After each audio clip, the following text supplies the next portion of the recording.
डरावना जंगल एक घना और रहस्यमय जंगल जहां सूरज की रोशनी भी मुश्किल से पहुंचती है।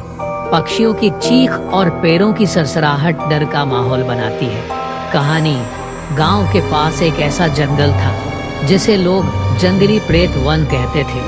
कोई भी उस जंगल में जाने की हिम्मत नहीं करता था। गांव में यह कथा प्रचलित थी कि उस जंगल में एक पिशाचनी रहती है जो इंसानों का खून पीती है। कई साल पहले गांव के कुछ लोग उस जंगल में गए थे और कभी वापस नहीं आए। जंगल के किनारे पर बसे लोग अक्सर रात में डरावनी चीखें सुनते। गांव का एक बुजुर्ग लकड़ी की खुरदुरी चौकी पर बैठा बच्चों को पिशाचनी की कहानी सुनाता है। कहानी गांव के बुजुर्ग कहते हैं, पिशाचनी कभी इंसान है।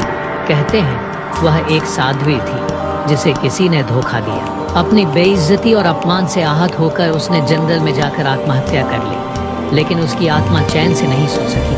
वह पिशाचनी बन गई और हर उस व्यक्ति से बदला लेने लगी जो उस जंगल में कदम रखता। 3 युवा दोस्त जंगल की ओर जाने का फैसला करते हैं। उनके चेहरों पर उत्साह और डर का मिश्रण है। 3 युवकों अर्जुन, रणवीर और करण ने गांव की कहानियों को अंधविश्वास मानकर जंगल में जाने की ठानी। उन्हें यकीन था कि यह सब मनगढ़ंत है। रात का समय चुना गया क्योंकि तब पिशाचनी सबसे ज्यादा सक्रिय बताई जाती थी। जंगल के बीचों बीच अचानक से सन्नाटा छा जाता है। चारों ओर अंधेरा और तेज हवा। जंगल में चलते हुए युवकों को अजीब अजीब आवाजें सुनाई देने लगी। अचानक ठंडी हवा का झोंका आया और सामने एक लंबी परछाई प्रकट हुई। वह परछाई धीरे धीरे खूबसूरत महिला का रूप लेने लगी। युवकों ने महसूस किया कि यह वही पिशाचनी है। युवकों के चारों ओर पिशाचनी का हमला और उनकी चीखें। पिशाचनी ने अपने नाखूनों से हमला किया। अर्जुन ने मशाल से उसे दूर भगाने की कोशिश की, लेकिन वह हवा की गति से उनके पीछे आ गई। रणवीर एक जाल में फंस गया और करण पर पिशाचनी ने झपट्टा मारा। उनकी चीखें जंगल में गूंज उठी।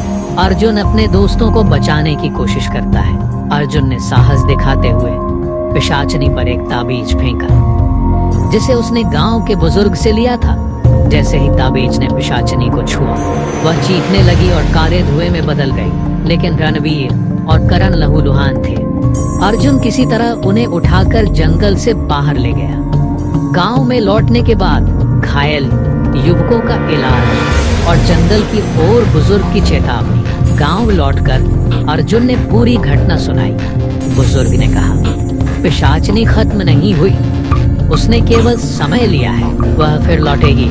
अब ये जंगल और भी खतरनाक हो गया है। इसके बाद गांव वालों ने जंगल के पास एक मंदिर बनवाया। कहानी का संदेश है कि लालच, धोखा और अपमान किसी को राक्षस बना सकता है।